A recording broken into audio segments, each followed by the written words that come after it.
आहे आंब्याबद्दलचं। आंब्याचा सीझन आता हळूहळू संपत आलाय, कारण पहिला पाऊस पडल्यावर आंब्याची चव उतरते असं म्हणतात। आपल्या सर्वसामान्य लोकांच्या जगण्यात आंबा कापून खाण्यापुरता किंवा आमरसपुरीवर ताव मारण्यापुरता आणि अगदी म्हटलं तर मँगो आईस्क्रीम खाण्यापुरता इतकाच मर्यादित असतो।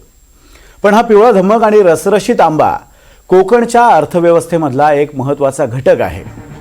कोकणात पिकलेला आंबा निर्यात करून आंबा उत्पादकाला कोट्यवधी रुपये मिळतात। यंदा मात्र हे सगळं गणित बिघडलंय। आंब्याचं हे गणित बिघडलं ते अमेरिकेमुळे, कारण कोकणातून निर्यात झालेला आंबा अमेरिकेनं नाकारला आणि चक्क समुद्रात फेकून दिला। आंबा निर्यातीमध्ये गेल्या 10 वर्षात जे घडलं नव्हतं ते यावर्षीच का घडलं आणि हा आंबा कोकणच्या अर्थकारणाला कसा मजबूत करतो, या संदर्भातलं आमचं आजचं हे एक्सप्लेनर। आंबा हा कोकणात पिकतोच, पण कोकणासह जगभरात वेगवेगळ्या जातीच्या आंब्याचं पीक घेतलं जातं। संपूर्ण जगामध्ये 34.56 लाख हेक्टर एवढ्या क्षेत्रावर आंब्याची लागवड केली जाते।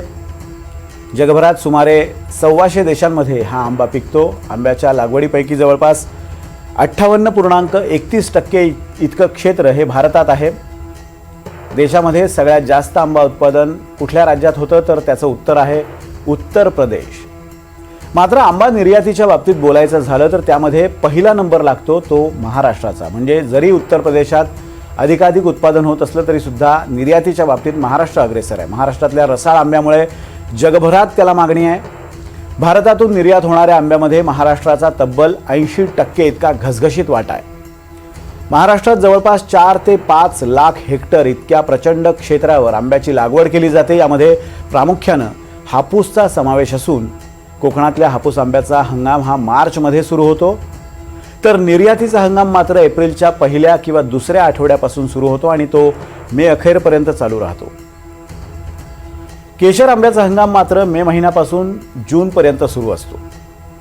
ही झाली आंब्याच्या निर्यातीबद्दलची मूलभूत माहिती। आता आपल्या महाराष्ट्रातला आंबा कुठल्या कुठल्या देशांमध्ये निर्यात केला जातो यावर एक नजर टाकूयात। अमेरिका, इंग्लंड, जपान, न्यूझीलंड, त्याचबरोबर दक्षिण अमेरिका, दक्षिण Africa, UAE, England, Saudi Arabia, Qatar, Kuwait, Oman, Nepal आणि सिंगापूर या देशांमध्ये महाराष्ट्रातून आंब्याची निर्यात केली जाते। म्हणजे एक गमतीत म्हणतात कोकणात की आंबा पिकवतात परब आणि खातात अरब, तशी ही परिस्थिती आहे। या सगळ्या देशांमध्ये जो आंबा निर्यात केला जातो तो बहुतांश कोकणातूनच जातो। आपल्या महाराष्ट्रात आंब्याच्या विविध जाती आहेत। महाराष्ट्रातल्या पश्चिम घाटात आंब्याच्या सुमारे 205 इतक्या जाती आढळतात, पण सर्वाधिक मागणी आहे ती देवगडच्या आंब्याला। देवगड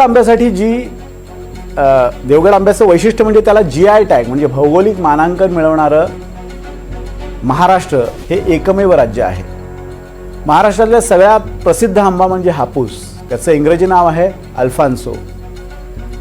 खरं तर तो सुद्धा एक अपभ्रंश आहे, कारण हापूस आंब्याचं अल्फान्सो हे नाव पोर्तुगीज व्हॉइसराय अल्फोन्सो डी अल्बोकुर्क याच्या नावावरून ठेवण्यात आलंय।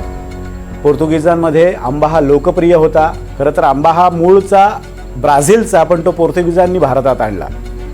त्या अगोदर चीनी प्रवासी जो युएनसांग होता त्यांनी सुद्धा आंब्यासंदर्भात काही उल्लेख त्याच्या प्रवासादरम्यान केलेले आहेत भारताच्या संदर्भात। तर पोर्तुगीज दीर्घकाळासाठी आंबे टिकवायचे आणि त्यांच्या जेवणामध्ये आवर्जून आंबा असायचा। तसंच पोर्तुगीजांमध्ये भेटवस्तू म्हणून सुद्धा आंबे देण्याची पद्धत होती आणि तोच आंबा पोर्तुगीज भारतात घेऊन आले जेव्हा त्यांचं गोव्यावर राज्य होतं आणि तिथून तो आंबा पूर्ण देशभर पसरला। पोर्तुगीज काळापासून गोवा आणि कोकणामध्ये आंब्याला महत्त्व आलं। कोकणात आंबा पिकू लागला, वाढू लागला आणि कोकणातून आंब्याची निर्यात सुद्धा सुरू झाली। यंदा मात्र अमेरिकेला पाठवलेल्या आंब्याच्या निर्यातीत मात्र प्रचंड मोठा घोळ झाला।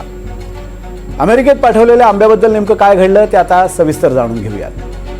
आंबा निर्यात करण्याआधी तो जास्त काळ टिकावा म्हणून त्यावर विशिष्ट प्रकारे प्रक्रिया केली जाते। Maharashtra state agriculture marketing board म्हणजेच MSAMB आणि agriculture and processed food products export authority म्हणजेच APEDA याच्या माध्यमातून ही प्रक्रिया केली जाते। प्रक्रिया काय असते तर वेपर हीट ट्रीटमेंट किंवा हॉट वॉटर प्रक्रिया आणि इरॅडिशन म्हणजेच विकिरण अशा या वेगवेगळ्या प्रक्रिया आहेत। अमेरिकेला निर्यात होणाऱ्या आंब्यावर इरॅडिशन म्हणजेच विकिरण प्रक्रिया केली जाते. विकिरण प्रक्रिया म्हणजे काय, तर आंबा हा जास्त काळ टिकावा आणि कोय किडा हा जो एक रोग आहे तो रोग आपल्या देशात येऊ नये यासाठी अमेरिका या प्रक्रियेला खूपच सिरियसली घेते आणि ही प्रक्रिया राबवल्याशिवाय किंवा ही प्रक्रिया आंब्यावर झाल्याशिवाय तो आंबा अमेरिकेत एक्सपोर्ट होत नाही.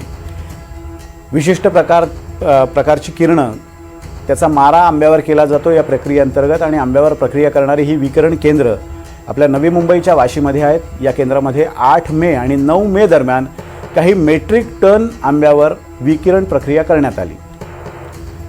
आता या प्रक्रियेनंतर निर्यातीसाठी तयार झालेले हे आंबे अमेरिकेला पाठवण्यात आले. विशेष म्हणजे ज्यावेळी आंब्यावर ही प्रक्रिया केली गेली त्यावेळी तिथे अमेरिकेचे काही अधिकारीसुद्धा उपस्थित होते. म्हणजे ही नेहमीची प्रक्रिया आणि अमेरिकन अधिकाऱ्यांच्या देखरेखीखालीच ही प्रक्रिया पार पाडली जाते. मात्र महाराष्ट्रातून निर्यात झालेले हे आंबे अमेरिकेनं आपल्या एअरपोर्टवर जेव्हा ते पोहोचले, लॉस एंजेलिस, कॅलिफोर्निया या ठिकाणी ते थांबवले आणि ते नाकारले. अमेरिकेतल्या लॉस एंजेलिस, सॅन फ्रान्सिस्को आणि अटलांटा या विमानतळावर महाराष्ट्रातून गेलेले आंबे अडवण्यात आले. रेडिएशनची प्रक्रिया किंवा या प्रक्रियेशी संबंधित कागदपत्रांमधील गोंधळ असल्यानं हे आंबे नाकारत असल्याचं कारण अमेरिकेनं दिलं. याचा अर्थ काय, तर आंब्यावर केलेल्या प्रक्रियेमध्ये काही त्रुटी नव्हत्या, मात्र त्या संदर्भातल्या नोंदींमध्ये, कागदपत्रांमध्ये ज्या नोंदी होत्या त्यात काही त्रुटी होत्या. आता महाराष्ट्रातून अमेरिकेत गेलेला किती आंबा नाकारण्यात आला, तर तब्बल 25 मेट्रिक टन म्हणजे 25,000 किलो इतका आंबा नाकारण्यात आला. महाराष्ट्रातल्या 10 निर्यातदारांनी हा 25 मेट्रिक टन आंबा अमेरिकेला पाठवला होता. अमेरिकेनं नाकारलेल्या या आंब्यामुळे महाराष्ट्रातल्या आंबा उत्पादकांचं किती नुकसान झालं असेल, तर ते तब्बल 4 ते 4.5 कोटींचं नुकसान झालं आहे. हे आंबे महाराष्ट्रात परत पाठवणं हे खर्चिक असल्यानं अमेरिकेनं हे सगळे म्हणजे 25 मेट्रिक टन आंबे समुद्रात फेकून दिले. आता आंबा उत्पादकांचं यामध्ये नेमकं कसं नुकसान झालं आहे ते सुद्धा जाणून घेऊयात थेट कोकणातल्या आंबा उत्पादकांकडून. जवळजवळ 5 कोटी रुपयाचा माल हा तिथे त्या ठिकाणी आज टाकून देण्यात आलेला आहे आणि हे 5 कोटी कोणाकडे शेतकऱ्याचं नुकसान होता कामा नये याची संपूर्णपणे जबाबदारी ही पणन मंडळ किंवा या ठिकाणी आज आपलं पणन जे महाराष्ट्राचं पणन खातं आहे जे सरकारचं आहे, ती सरकारने आणि मंडळाने जबाबदारी उचलून शेतकऱ्याचं कुठल्याही प्रकारचं नुकसान होता कामा नये याची खबरदारी घेतली पाहिजे आणि त्यांचं पैसे त्वरित मिळाले पाहिजे. तसंच भविष्यात आज या ठिकाणी ही जी काही ज्या अधिकाऱ्याकडून चूक झाली आहे त्यांची सखोल चौकशी होऊन त्यांच्यावर कारवाई झाली पाहिजे. ऐकलत नेमका उत्पादक काय म्हणतात, तर 2 देशांमध्ये निर्यातीबद्दलचे काही नियम ठरलेले असतात. तसे भारत आणि अमेरिकेतल्या निर्यातीचेही नियम आहेत. त्या नियमांनुसार हे आंबे स्वीकारून कागदपत्रांमध्ये सुधारणा करून पुन्हा ते आंबे स्वीकारण्याचा पर्याय अमेरिकेकडे होता, पण अमेरिकेनं तसं न करता सगळे आंबे समुद्रात फेकून दिले. या संदर्भात महाराष्ट्राच्या पणन मंत्रालयानं एक प्रसिद्धीपत्रक जारी केलं, एक प्रेसनोट काढली. त्यामध्ये त्यांनी काय म्हटलं ते सुद्धा आपण पाहूयात. अमेरिकन निरीक्षकांनी खात्री केल्यानंतर आणि त्यांच्या सहीनंतरच हा आंबा अमेरिकेला निर्यात झाला होता असं हे प्रसिद्धीपत्रक म्हणतं, ही प्रेसनोट म्हणते. विकिरण प्रक्रियेत काही त्रुटी आढळून आल्यास त्या त्रुटी दुरुस्त करून पुन्हा भारताला कळवावं असा नियम आहे. पण अमेरिकेच्या अधिकाऱ्यांनी असं न करता निर्यात केलेला आंबा थेट नाकारला आणि आता या प्रकाराची चौकशी करण्यात येणार आहे असं या प्रेसनोटमध्ये म्हणण्यात आलं. विशेष म्हणजे 11 मे ते 18 मे या काळात 185 मेट्रिक टन आंबा अमेरिकेला यशस्वीपणे या अगोदरच निर्यात करण्यात आला आहे. तसंच या हंगामात आत्तापर्यंत महाराष्ट्रातून 1413 मेट्रिक टन इतक्या प्रचंड प्रमाणावर आंब्याची अमेरिकेला अगोदरच निर्यात झाली आहे. याचाच अर्थ कागदपत्रांमध्ये सुधारणा करून अमेरिका हे आंबे स्वीकारू शकली असती, कारण यापूर्वीसुद्धा अशाच पद्धतीनं आंब्याची निर्यात झाली आहे. आपण पुन्हा एकदा हे समजून घेऊया की अमेरिकेला पाठवलेल्या आंब्यांमध्ये काहीच प्रॉब्लेम नव्हता. आंब्यांवर झालेल्या प्रक्रियेमध्येही काही अडचण नव्हती. फक्त प्रॉब्लेम होता तो कागदपत्रांमध्ये आणि तेही अमेरिकन अधिकाऱ्यांनी सही केल्यानंतरही निर्यात झालेल्या आंब्यांमध्ये अमेरिकेनं खोट काढली.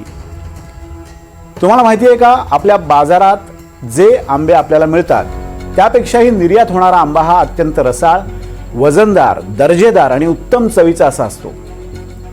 सहज तुमच्या माहितीसाठी म्हणून सांगतो, हापूस आंब्याचं वजन जर 120 ग्रॅम असेल तर तो सर्वसाधारण आंबा मानला जातो. पण हापूस आंब्याचं वजन जेव्हा 160 ग्रॅम असतं तेव्हा तो चांगल्या दर्जाचा आंबा समजला जातो. आणि 230 ग्रॅम वजनाचा आंबा जर असेल तर हा स्पेशल म्हणजे विशेष दर्जाचा आंबा मानला जातो. आणि आंब्याचं वजन जर 280 ग्रॅम इतकं भरलं तर तो सर्वोत्तम दर्जाचा आंबा मानला जातो. आता 250 ते 280 ग्रॅम वजनाचे म्हणजे स्पेशल आणि सर्वोत्तम असे आंबेच परदेशात निर्यात केले जातात, कारण हे आंबे रसाळ, जास्त गर असलेले आणि अप्रतिम चवीचे असतात. असे 25 मेट्रिक टन म्हणजे जवळपास 25,000 किलो आंबे अमेरिकेनं फेकून दिले आहेत.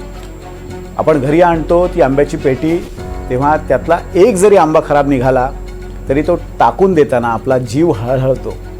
तिथं अमेरिकेनं उत्तम दर्जाचे हे 25,000 किलो आंबे समुद्रात अक्षरशः फेकून दिले. आता या सगळ्या प्रकरणाची चौकशी होईल आणि यातून धडा घेतला जाईल आणि यापुढे तरी फळांच्या राजाला समुद्रात फेकून देण्याची वेळ येणार नाही याची खातरजमा आपली यंत्रणाकडे करेल अशी अपेक्षा करूयात. तर हे होतं आंबा आख्यान आणि यानंतर आपण या बुलेटिनमध्ये इथेच थांबणार आहोत. मात्र ताज्या आणि अपडेटेड बातम्यांसाठी बघत रहा NDTV मराठी.